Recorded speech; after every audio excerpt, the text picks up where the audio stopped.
అల్లు అర్జున్ గారు పుష్ప 2 చూసాము, రికార్డులు షేక్ చేసినాడు. బట్ నెక్స్ట్ ఎలాంటి సినిమా చేస్తే బాగుంటుంది? రికార్డులు షేక్ అయినాయి, బ్రేక్ పుష్ప అయింది. అయిందిగా. సో యాక్చువల్గా చాలా మంది జనాలు ఏమంటున్నారు అంటే మళ్ళీ త్రివిక్రమ్తో తీయాలి అని అంటున్నారు. ఇప్పుడు మెట్టు ఎక్కిన తర్వాత మెట్టు దిగే కాన్సెప్ట్లో మాట్లాడుతున్నారు.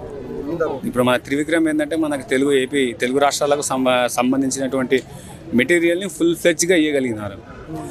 బట్ నాకు తెలిసి ఇప్పుడు టైం వచ్చింది అనుకుంటాను. త్రివిక్రమ్ గారు కూడా బార్డర్ దాటి వెళ్ళాలి అనే కాన్సెప్ట్లో నేను కూడా ఉన్నాను. ఒకసారి బార్డర్ దాటితే ఎలా ఉంటుంది అనేటువంటి నేను కూడా ఆతృతతో ఉన్నాను.